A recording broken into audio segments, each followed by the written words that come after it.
नूह की एक बीवी और 3 बेटे थे। उसके बेटों के नाम थे शेम, हाम और येपेत। नूह के तीनों बेटों की एक एक बीवी थी। कुल मिलाकर नूह के परिवार में 8 लोग थे। परमेश्वर ने नूह को अब एक काम दिया जो बहुत अजीब था। वह क्या? परमेश्वर ने नूह से एक बहुत बड़ा पानी का जहाज बनाने को कहा। वह जहाज दिखने में एक बड़े और लंबे बक्से जैसा होता। परमेश्वर ने नूह से कहा, जहाज में 3 मंजिल बनाना और हर मंजिल में अलग अलग कमरे बनाना। आखिर ये कमरे किस लिए थे? कुछ कमरों में नूह और उसका परिवार रहता तो कुछ में जानवर रखे जाते और बाकी कमरों में सबके लिए ढेर सारा खाना रखा जाता। परमेश्वर ने नूह को यह भी बताया कि वह जहाज को अंदर और बाहर से राल या डामर से पोत दे ताकि पानी जहाज के अंदर न जा सके। परमेश्वर ने नूह से कहा, मैं पूरी धरती पर बाढ़ लाऊंगा और धरती से हर चीज मिटा दूंगा। मैं इतना पानी बरसाऊंगा कि सब कुछ डूब जाएगा, सिर्फ वही बचेगा जो जहाज के अंदर होगा। नूह और उसके बेटों ने यहोवा की बात मानी और जहाज बनाने के काम में जुट गए। मगर दूसरे लोग उन पर हंसने लगे। उन्होंने बुरे काम करना बंद नहीं किया। जब नूह ने उन्हें बताया कि परमेश्वर सारी धरती पर बाढ़ लाकर सबको खत्म करने जा रहा है, तो किसी ने भी नूह की बात सच नहीं मानी। नूह और उसके परिवार को बहुत बड़ा जहाज बनाना था, इसलिए इस काम में उन्हें कई साल लग गए। आखिर में जब जहाज बनकर तैयार हो गया तो परमेश्वर ने नूह से कहा कि वह कुछ जानवरों में से 2-2 यानी एक नर और एक मादा को जहाज के अंदर ले जाए और बाकी जानवरों में से 7-7 ले जाए। परमेश्वर ने नूह को सब किस्म की चिड़ियों को भी जहाज के अंदर ले जाने को कहा। परमेश्वर ने जैसा कहा था, नूह ने ठीक वैसा ही किया। यह सब करने के बाद नूह और उसका परिवार भी जहाज के अंदर चला गया। फिर परमेश्वर ने जहाज का दरवाजा बंद कर दिया। अब नूह और उसका परिवार जहाज के अंदर इंतजार करने लगा कि कब बाढ़ आएगी। सोचिए, आप भी उनके साथ जहाज में बैठे इंतजार कर रहे हैं। क्या परमेश्वर की बात सच निकलेगी? नूह तो अपने परिवार के साथ जहाज के अंदर चला गया, लेकिन जो लोग बाहर रह गए थे उन्हें कोई परवाह नहीं थी। वे बस अपने रोज के कामों में लगे रहे, जैसे खाने पीने और मौज मस्ती करने में। वे अब भी यही सोच रहे थे कि बाढ़ नहीं आएगी। वे शायद नूह और उसके परिवार पर खूब हंसे होंगे, लेकिन जल्द ही उनका हंसना बंद हो गया। पानी बरसने लगा। इतनी जोरों से बारिश होने लगी मानो कोई बाल्टी भर भर के पानी उड़ेल रहा हो। नूह की बात 16 आने सच निकली। अब लोग चाहकर भी जहाज के अंदर नहीं घुस सकते थे, क्योंकि यहोवा ने जहाज का दरवाजा कसकर बंद कर दिया था। देखते ही देखते सब जगह पानी भरने लगा। ऐसा लग रहा था मानो हर तरफ बड़ी बड़ी नदियां बह रही हों।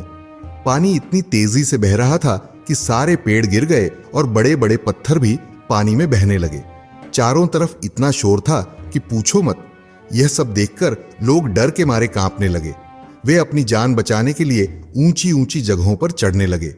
उन्होंने सोचा होगा कि काश हमने नूह की बात मान ली होती और जहाज का दरवाजा खुले रहने तक उसमें चढ़ गए होते तो कितना अच्छा होता। लेकिन यह सब सोचने से क्या फायदा? अब बहुत देर हो चुकी थी। पानी ऊपर उठता ही जा रहा था। 40 दिन और 40 रात तक लगातार बारिश होती रही। पानी इतना बढ़ गया कि ऊंचे ऊंचे पहाड़ भी उससे ढक गए। जैसा परमेश्वर ने कहा था, ठीक वैसा ही हुआ। जहाज के बाहर जितने भी इंसान और जानवर थे, सब के सब डूबकर मर गए। लेकिन जहाज के अंदर जितने लोग और जानवर थे, वे सब बच गए।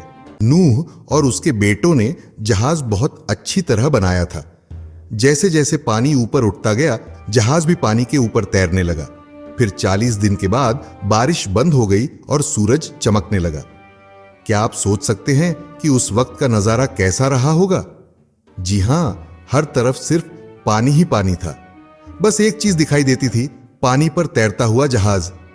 क्या आपको वे लंबे चौड़े आदमी याद हैं जिन्हें नेफिलिम कहा जाता था? वे सब भी इस बाढ़ में मर गए। अब वे किसी को भी परेशान नहीं कर सकते थे। उनके साथ उनकी माएं और बाकी सब बुरे लोग भी मर गए। लेकिन नेफिलिम के पिताओं का क्या हुआ? क्या आपको याद है नेफिलिम के पिता कौन थे? जी हां, वे स्वर्गदूत जो धरती पर रहने के लिए इंसान बनकर आए थे। इसलिए जब बाढ़ आई तब वे बाकी लोगों की तरह मरे नहीं। इसके बजाय वे दोबारा स्वर्गदूत बनकर स्वर्ग वापस चले गए, लेकिन परमेश्वर ने उन्हें अपने अच्छे स्वर्गदूतों के साथ रहने से मना कर दिया। वे शैतान के साथी बन गए। बाइबल उन्हें दुष्ट स्वर्गदूत कहती है। बारिश बंद होने के बाद परमेश्वर ने हवा चलाई और धीरे धीरे पानी कम होने लगा। 5 महीने बाद नूह का जहाज एक पहाड़ पर आकर रुक गया और 2 महीने बाद जब जहाज के अंदर से नूह और उसके परिवार ने बाहर देखा तो उन्हें कई पहाड़ों की चोटियां नजर आईं। फिर नूह ने यह पता लगाने के लिए कि जमीन सूख गई है या नहीं, एक कौवे को जहाज से बाहर छोड़ा, मगर वह कौवा थोड़ी देर उड़ने के बाद वापस आ गया क्योंकि उसे बैठने की कोई जगह नहीं मिली। वह कई बार उड़ा लेकिन हर बार वापस आकर जहाज पर बैठ जाता। फिर नूह ने एक कबूतरी को भेजा, लेकिन वह भी वापस आ गई क्योंकि उसे रहने की कोई जगह नहीं मिली। कुछ दिनों बाद नूह ने उस कबूतरी को दोबारा भेजा। इस बार वह अपनी चोंच में पत्ती लेकर आई। इससे नूह जान गया कि पानी एकदम कम हो गया है। नूह ने उस कबूतरी को तीसरी बार भेजा। इस बार वह नहीं लौटी क्योंकि उसे रहने के लिए सूखी जगह मिल गई। अब परमेश्वर ने नूह से कहा, जहाज से बाहर आ जाओ, अपने साथ अपने परिवार और जानवरों को भी बाहर ले आओ। जानते हैं वे कितने समय तक जहाज के अंदर थे? 1 साल से भी ज्यादा।